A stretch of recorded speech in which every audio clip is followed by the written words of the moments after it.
नमस्कार, स्वागत है आपका पावर ब्रेकफास्ट में। मैं हूं दीपांशु भंडारी और एक्शन के लिए हो जाइए तैयार, जहां 3 दिनों की भरपूर तेजी के बाद आज आप थोड़े से सुस्त संकेत देख रहे हैं जहां तक भारतीय बाजारों का सवाल है। बट अमेरिकी बाजारों में लगातार 4 दिनों से आपने तेजी का माहौल देखा है। चीन इस पूरे हफ्ते बंद है, आज तो हांगकांग के भी बाजार बंद है, पर बाकी एशिया के बाजारों में थोड़ा मिला जुला कारोबार होते हुए दिख रहा है। तो मिले जुले ग्लोबल संकेतों में कैसे समझें आज बाजार की चाल, किस तरह का रहा कल शाम का अमेरिकी बाजारों का एक्शन, कहां पर रखनी है आपको नजर। पहले तो ग्लोबल मार्केट्स का सेटअप समझ लेते हैं और फिर बाकी बाजार की करेंगे चर्चा। कुशल गुप्ता है हमारे साथ तैयार बताने के लिए कि आज सुबह ग्लोबल मार्केट्स हमें क्या संकेत दे रही है। मॉर्निंग कुशल, बताएं, थोड़ी सुस्ती स्क्रीन पर दिख रही है, क्या है संकेत आज?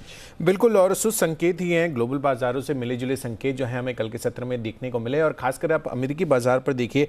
अभी फिलहाल आप देखिए कल के सत्र में डाउ जो है वो करीब 225 अंकों का उछाल वहां पर देखने को मिला, और साथ ही S&P 500 में भी 1% की तेजी थी, और नास्डैक जो है करीब 0.5% चढ़ता हुआ नजर आया था। बट मोर इंपॉर्टेंटली अभी क्या चल रहा है नास्डैक फ्यूचर्स में, वहां पर भी आपको नजर डालनी है।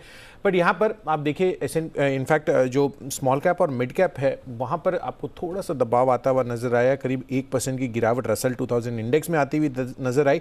बट डेफिनेटली जो दमदार नतीजे अल्फाबेट ने पोस्ट किए उसके बाद वहां पर काफी अच्छा उछाल हमें देखने को मिला।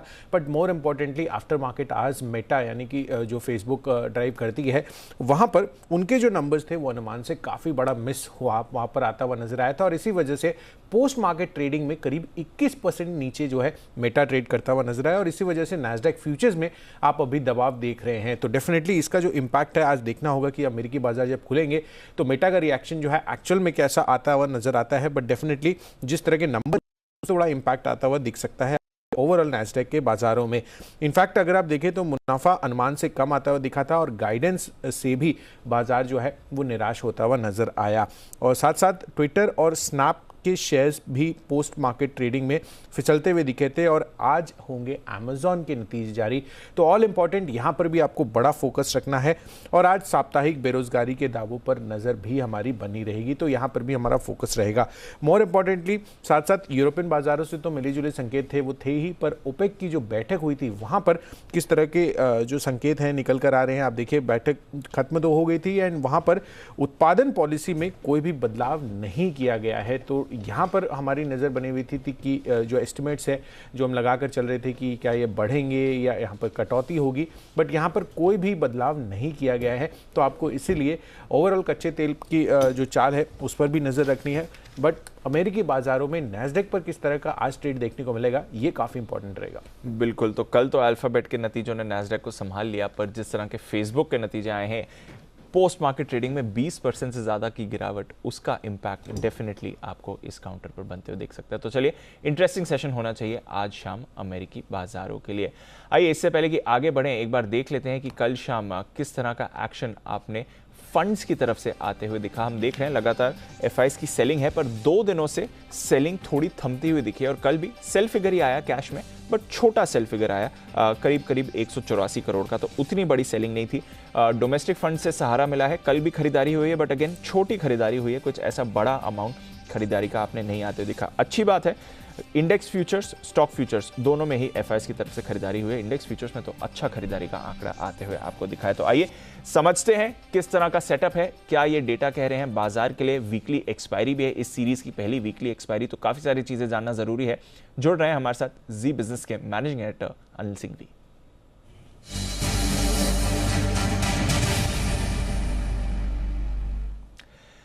गुड मॉर्निंग अनिल सर, इस सीरीज की पहली वीकली एक्सपायरी के लिए तैयार हैं। 3 दिनों से बाजार में गर्म एक्शन है, 4 दिनों से ग्लोबल मार्केट्स भी अच्छे हैं। आज थोड़ी सुस्ती के संकेत जरूर आए हैं, बट एफआईएस 2 दिनों से हाथ थोड़ा रोक रहे हैं, और अब तो इंडेक्स फ्यूचर्स में भी अच्छी खरीदारी करी है। तो ये सारे संकेत अगर समझे सर, तो आज का सेटअप क्या कहता है?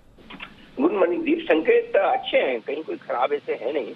ग्लोबल मार्केट अमेरिका ठीक बंद हुआ है, एफआईएस के आंकड़े भी ठीक है, टेक्निकली बाजार मजबूत है ही, अच्छे खासे तेजी के साथ ट्रेड करते हुए दिख रहे हैं। बजट के दूसरे दिन भी अच्छा एक्शन रहा है, दिन के हाईएस्ट पॉइंट पर हम जाकर बंद हुए, दिन के हाईएस्ट पॉइंट पर अमेरिकी बाजार जाकर बंद हुए। ऐसे में गैप से नीचे खुलेंगे तो वहां पर खरीदारी के मौके बनेंगे। बाय ऑन डिप्स का मार्केट है, अब देखते हैं कितना नीचे गैप के साथ खुलता है, या फिर वाकई में गैप से खुलता ही नहीं, ऊपर ही खुल जाता, क्योंकि ऐसा कोई संकेत ऐसे नहीं है कि जिसकी वजह से आप खराब खुले। अगर खुले नीचे तो तुरंत खरीदारी का मौका होगा। खरीदारी के लिए जो बेस्ट रेंज है, हालांकि आना मुश्किल है, दूर है, लेकिन वो है 17,625 17,675। जहां हम बंद हुए वहां से लगभग 100 से 150 पॉइंट नीचे की तरफ। अगर इस रेंज में बाजार खुलते तो 100% आप डेफिनेटली आंख बंद करके बड़ी खरीदारी कीजिए। ये आपके लिए खरीदारी की परफेक्ट रेंज है। ऊपरी स्तरों पर 17,875, 17,975 इस रेंज में हम जाकर कहीं रुकने की कोशिश करेंगे। थोड़ी बहुत प्रॉफिट बुकिंग आएगी, क्योंकि तब आप है ना 18,000 के आसपास भी पहुंच जाएंगे तो एक वो बड़ा साइकोलॉजिकल लेवल भी है, तो वहां पर आपको प्रॉफिट बुकिंग आती हुई दिख सकती है। बैंक निफ्टी मजबूती के साथ 39,000 के ऊपर बंद हुआ है, लेकिन सपोर्ट थोड़ा दूर आ रहा है क्योंकि रोज बड़े बड़े उछाल दिखा रहा है। 38,725, 38,850 ये बैंक निफ्टी के लिए सपोर्ट के तौर पर अब सामने आता हुआ दिख रहा है। अगर 39,000 हमने तोड़ा तो, अगर 39,000 ही नहीं तोड़ते फिर तो ठीक है, कोई दिक्कत वाली बात है ही नहीं। अब ऊपर की तरफ बैंक निफ्टी एक बार 39,575 से लेकर 39,750 इस रेंज में पहुंचेगा, वहां पर हल्की फुल्की प्रॉफिट बुकिंग आएगी और उसके बाद देखेंगे आगे क्या कुछ होता है। तो दीप, मेरे ख्याल से मार्केट का सेटअप एकदम परफेक्ट है, कोई चिंता की बात नहीं, और अगर गैप से नीचे खुलते तो खरीदारी करनी। ओके, तो ये है आपके लिए इस समय अनिल जी की राय। इस समय थोड़ा अगर नीचे खुलते हैं बाजार तो अच्छे सपोर्ट लेवल्स का इंतजार करिए और फिर वापस खरीदारी का मौका मिलेगा। तो मूड माहौल अच्छा है, 3 दिनों से अच्छी तेजी भी है और आज भी एक्शन भरपूर रहना चाहिए जहां तक हमारे बाजारों का सवाल है। चलिए अब जानते हैं कि किस तरह से आपको रखनी है नज़र स्टॉक स्पेसिफिक एक्शन को, क्योंकि यहाँ पर ढेरों नतीजे आए हैं बाजार बंद होने के बाद, ढेरों खबरें भी हैं। तो आइए, वरुण दुबे हैं हमारे साथ तैयार। Varun, good morning. सबसे पहले तो शुरुआत करते हैं, जो इतने सारे नतीजे आए हैं उसमें से कुछ इंपॉर्टेंट वंस कौन से? ओके, गुड मॉर्निंग दीप। तो सबसे पहले टाटा कंज्यूमर्स, इसके नतीजे और सरप्राइजिंगली अच्छे हैं, क्योंकि एफएमसीजी कंपनीज के अभी तक आप नतीजे देखेंगे तो वहाँ मार्जिन्स पे प्रेशर था, लेकिन इस कंपनी के मार्जिन में बढ़ोतरी हुई है। 11.8% से बढ़ के 14.4% के आसपास आए हैं। 13.8% का अनुमान था। इसके अलावा रेवेन्यूज जो है वहाँ 4.5% के आसपास की बढ़ोतरी है और मुनाफा जो है उसमें 22% के आसपास की बढ़ोतरी है। तो नतीजे अच्छे हैं। जी एंटरटेनमेंट, यहाँ भी स्ट्रॉन्ग नतीजे हैं। रेवेन्यू 6.7% बढ़े हैं। मार्जिन में बढ़ोतरी है 20.4% से बढ़ के 22.4%, यानी कि पूरे 2% के आसपास मार्जिन बढ़े हैं। और कंपनी का मुनाफा जो है उसमें करीब 10.5% के आसपास की बढ़ोतरी है। 299 करोड़ पे ये आया है। अपोलो टायर्स, यहाँ पे नज़र रखिएगा, नतीजे मिक्स है, क्योंकि यहाँ पे मार्जिन जो है उस पर इम्पैक्ट है। 19.2% से गिर के 13%। मुनाफा 10.5% बढ़ा है, माफ़ कीजिएगा, आय 10.5% बढ़ी है। मुनाफा 50% गिरा है, 444 करोड़ से गिर के 224 करोड़ पे आया है। M&M फाइनेंस, नतीजे अच्छे हैं। NII 14% बढ़ा है। मुनाफा जो है 894 करोड़ के आसपास आया है, जबकि 560 करोड़ के आसपास का अनुमान था। ग्रॉस NPL जो है 12.7% से गिर के 11.3%। कैश में ब्लू स्टार, ठीक ठाक नतीजे हैं। मार्जिन्स गिरे हैं, 1% के आसपास की गिरावट है, लेकिन मुनाफा और आय दोनों में 30 से 34% के आसपास की बढ़ोतरी है। और बजाज कंज्यूमर्स, रेवेन्यूज़ गिरे हैं 7%। मार्जिन्स में भारी भरकम दबाव है, 26% से गिर के करीब 18%। मुनाफा 31% गिरा है, 40 करोड़ के आसपास ही आया है। तो फिर से एक बार कंजम्पशन रिलेटेड स्टॉक्स जो है उसमें बजाज कंज्यूमर्स ने अंडर परफॉर्म किया है। ओके, तो कुछ अच्छे और कुछ थोड़े मिले जुले या फिर सुस्त नतीजे जो वरुण हमें बता रहे हैं। वरुण, खबरें भी ढेर सारी हैं और बताइए कुछ अहम खबरें जो आज के लिए हैं। डेफिनेटली अहम खबरें और साथ ही साथ ट्रिगर्स दीप, और इसमें और एक एफएमसीजी कंपनी हाल रखी है, सिगरेट है ITC, यहाँ पे नजर रखिएगा। आज नतीजे आएंगे, टाइटन के नतीजे आएंगे। FNO में AB कैपिटल, इसके अलावा कैडिला, कोरोमंडल, गेल, ल्यूपिन, PI इंडस्ट्रीज, फाइजर, तमाम वो कंपनी से जिनके नतीजे आएंगे तो यहाँ पे आपको नजर रखनी है। इमामी शेयर बायबैक पे विचार करने वाली है बोर्ड, तो यहाँ पे नजर रखेगा। आज BMC का बजट आने वाला है और खासकर आपने देखा पिछले कुछ समय में EV को लेके महाराष्ट्र में काफ़ी अनाउंसमेंट्स हुए हैं और खासकर मुंबई में। तो BMC का बजट में देखते हैं इसको लेके कुछ आता है क्या। इसके अलावा ASM में कुछ स्टॉक्स आ चुके हैं, जिसमें PSP प्रोजेक्ट, सुखजीत स्टार्च है जिसमें लगातार तेज़ी देखने मिली थी, और डायनामिक केबल्स जो है ASM से बाहर जा रहा है। NTPC की डिविडेंड की एक्स डेट है 4 रुपये प्रति शेयर की। वहीं टायर कंपनीज पे नजर रखेगा। अपोलो टायर्स के तो नतीजे आए हैं, लेकिन इसके बावजूद इसके अलावा टायर कंपनीज पे CCI ने 1650 करोड़ रुपए के आसपास की पेनल्टी लगाई है, जिसमें अपोलो टायर्स पे 425 करोड़, MRF पे 622 करोड़, C8, JK टायर और बिरला टायर पे भी करीब 150 से 300 रुपए के आसपास, 300 करोड़ के आसपास की, माफ़ कीजिएगा, पेनल्टी जो है वो लगाई गई है। तो उसका इम्पैक्ट आज देखने मिलेगा। तो ये सेक्टर जो है वो फोकस में रहेगा। PNB बैंक अपनी life insurance company Canara HSBC OBC life का 23% हिस्सा जो है वो HSBC इंश्योरेंस को बेचेगी। 23% हिस्सा बढ़ाने के बाद HSBC इंश्योरेंस का इसमें करीब 49% के आसपास की हिस्सेदारी होगी। तो इस खबर के चलते आज PNB जो है वो फोकस में रहने वाला है। भारत डायनेमिक्स, इस कंपनी को ऑर्डर मिला है भारतीय सेना से 3130 करोड़ का ऑर्डर मिला है। एस्कॉर्ट्स कुबेटा को अतिरिक्त एस्कॉर्ट्स में हिस्सेदारी अधिग्रहण करने के लिए CCI की तरफ से मंजूरी मिल चुकी है। टाटा स्टील यहाँ नजर रखेगा, रॉयटर्स के हवाले से खबर आ रही है कि डच आर्म के खिलाफ डच पब्लिक प्रोसिक्यूटर जो है उन्होंने आपराधिक जांच जो है वो शुरू कर दी है। वाटर पॉल्यूशन के चलते ये जो जांच है वो शुरू की गई है, तो इसका सेंटिमेंटल इम्पैक्ट जो है आज आपको टाटा स्टील पे देखने मिलेगा। फंड एक्शन काफ़ी सारे स्टॉक्स में हुआ है। AGS ट्रांजैक्ट में प्लूटस वेल्थ मैनेजमेंट ने 6.5 लाख शेयर्स खरीदे हैं। HPRDC में लगातार बिकवाली कर रहे हैं।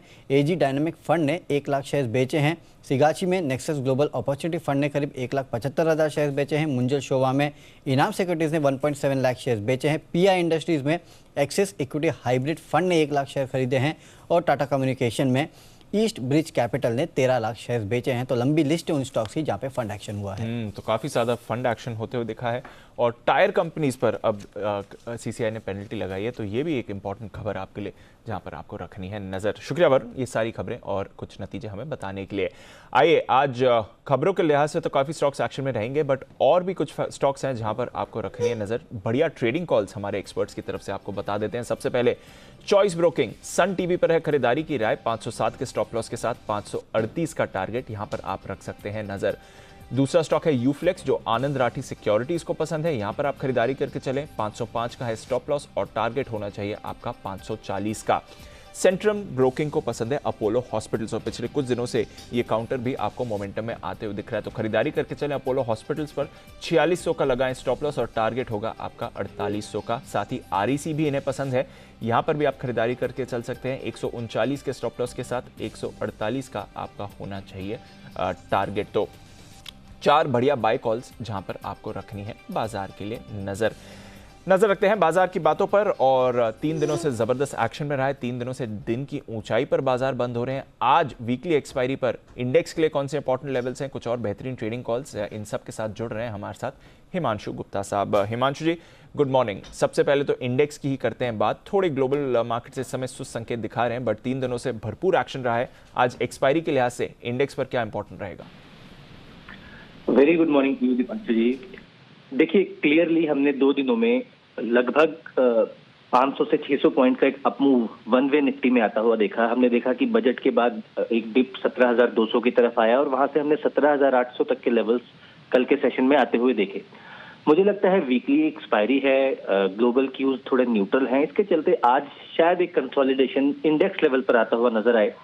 17,800 पर एक पहला छोटा हर्डल विजिबल था कल के सेशन में ही। मुझे लगता है कि आज एक कंसोलिडेशन का दिन हो सकता है।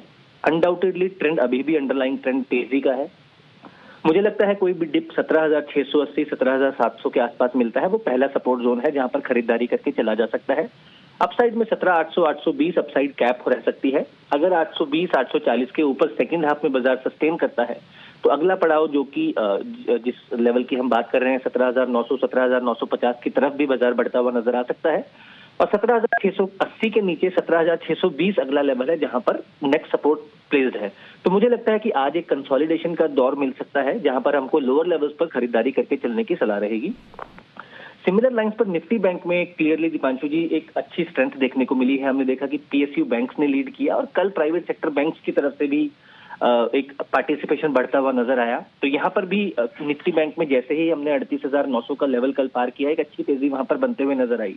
तो अब मुझे लगता है कि वापस से अगर आज 39,100 39,000 के जोन में कोई भी ड्यूरिंग द डे डिप मिलता है तो वो काफी अच्छे लेवल्स हैं फ्रेश लॉन्ग्स बनाने के लिए। रिवॉर्ड टू रिस्क काफी फेवरेबल है 38,900 के नीचे के स्टॉप लॉस के साथ। अपसाइड में 39,300 39,500 39,650 ये सारे टारगेट्स इंटैक्ट है जो कि आपको आज के ही सेशन में आते हुए नजर आ सकते हैं। तो निफ्टी बैंक में थोड़ा सा पॉजिटिव नजरिया है और अगर कोई वीकर या न्यूट्रल ग्लोबल क्यूज के चलते 39,100 39,000 के आसपास कोई डिप मिलता है तो वहां पर खरीदारी करके चलने की सलाह रहेगी। तो ये है आपके लिए निफ्टी और बैंक निफ्टी पर राय।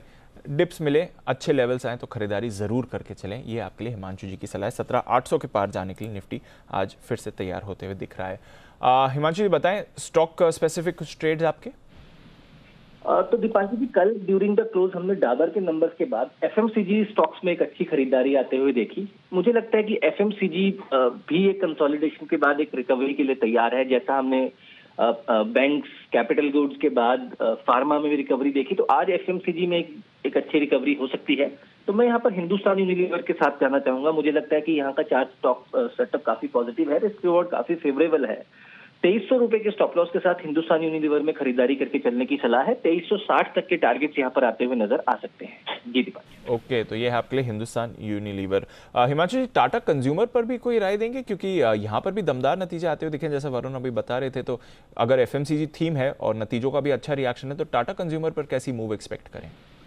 देखिए, टाटा कंज्यूमर ऑलरेडी यहाँ पर चार्ट पर काफी अच्छा लग रहा था, और पिछले 2 दिनों से इस पे खरीदारी की रिकमेंडेशंस भी हमारे बजट स्टॉक एक्सचेंज में आते हुए नजर आई थी। मुझे लगता है कि यहाँ पर तेजी की ट्रेड लिया जा सकता है। 724 रुपए का एक स्टॉप लॉस रखेंगे, जो कि एक अच्छा सपोर्ट जोन है। 730, 735 में मल्टीपल सपोर्ट प्लेस्ड है, तो 724 के स्टॉप लॉस के साथ यहाँ पर तेजी की पोजीशन बनाई जा सकती है। 754 और 762 रुपए तक का एक इमीडिएट टारगेट यहाँ पर इंट्राडे के पर्सपेक्टिव से देखने को मिलेगा। 760-65 के ऊपर अगर ये स्टॉक निकलता है तो मुझे लगता है कि कंफर्मेशन आता हुआ नजर आएगा कि यहाँ पर एक बेस बिल्डअप हो चुका है, और पोजिशनल तौर पर फिर ये मुझे लगता है कि 800 रुपए की तरफ स्टॉक जाता हुआ देखने को मिल सकता है। ओके, कोई राय इंडसइंड बैंक पर, क्योंकि बैंक्स फाइनेंशियल्स पर तो बढ़िया एक्शन रहा है और पिछले कुछ दिनों में करीब 125 रुपए की तेजी आ गई है। ये मोमेंटम कंटिन्यू रहेगा इंडसइंड में, या फिर अब थोड़ा रेजिस्टेंस के करीब आ रहा है? देखिए Deepanshu ji, clearly IndusInd bank ने पॉजिटिवली सरप्राइज किया है। It led from the front. Bank Nifty की तेजी से पहले भी इंडसइंड बैंक एक स्ट्रेंथ दिखा रहा था। डेली चार्ट पर एक इन्वर्टेड हेड एंड शोल्डर का ब्रेकआउट है। अगेन बजट स्टॉक एक्सचेंज में इस मूव को बहुत अच्छे से पकड़ा गया, काफी अच्छे इसके टारगेट्स अचीव हुए। मुझे लगता है 975 रुपए के आसपास का क्लोज है, तो थोड़ा सा कोई कंसोलिडेशन का वेट करना एक अच्छा प्रूडेंट स्ट्रेटजी हो सकती है, अच्छे बेटर रिवॉर्ड टू रिस्क के पर्सपेक्टिव से। तो 962, 950 ये 2 इमीडिएट सपोर्ट जोन है, जिसके आसपास आपको फिर से अगर कोई डिप मिलता है तो खरीदारी करके चलना चाहिए। मेरा मानना है कि जिस तरह का यहाँ पर एक ब्रेकआउट आता हुआ नजर आया है, इवेंचुअली ये स्टॉक 1000, 1020 की तरफ जाता हुआ नजर आएगा।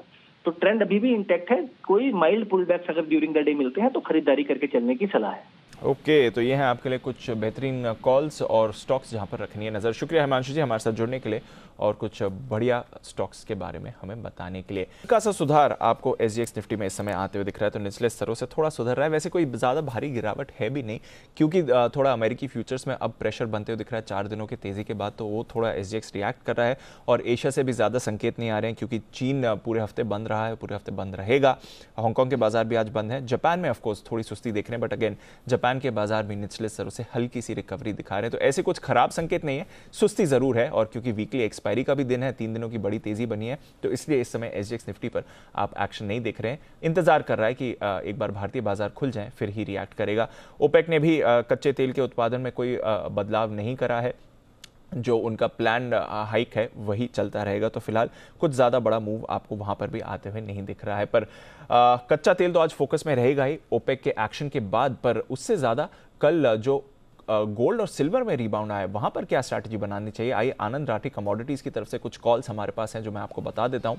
सबसे पहले तो गोल्ड, इस रिबाउंड को आप तेज़ी की तरफ बदलिए, खरीदारी करिए, क्योंकि 48,000 का लेवल क्रॉस करा है, तो एक्जैक्टली 48,000 के लेवल्स पर आप गोल्ड खरीद सकते हैं। स्टॉप लॉस आपका होना चाहिए 47,900 का, और टारगेट लगाइए यहाँ पर आप 48,300 पर। कच्चा तेल सुस्त है थोड़ा, $91 पर टॉप आउट होने के बाद ब्रेंट थोड़ा $2-3 फिसला भी है, तो आज फेब्रुअरी कॉन्ट्रैक्ट कच्चे तेल का आप बेचकर चल सकते हैं 6600 के लेवल पर। स्टॉप लॉस लगाना है 6650 का, और 6500 तक यहाँ पर सुस्ती बन सकती है। निकल पर करें खरीदारी, फेब्रुअरी कॉन्ट्रैक्ट ये है राय आनंद राठी की 1725 के लेवल पर। स्टॉप लॉस लगाएं 1720 का, और टारगेट आपका होना चाहिए 1735। तो कच्चे तेल पर थोड़ा एक्शन रहेगा। डॉलर हुआ है सुस्त, गोल्ड में अच्छी खरीदारी आ रही है, तो यहां पर आप बढ़िया मूव आते हुए देख सकते हैं। बढ़िया मूव बाजार में भी आ सकेगी। इंडेक्स पर अगर सुस्ती होती भी है, वीकली एक्सपायरी होती भी है, तो स्टॉक स्पेसिफिक एक्शन भरपूर रहेगा, क्योंकि काफी सारे नतीजे आए हैं और काफी सारे नतीजे आने वाले हैं। तो इसी पर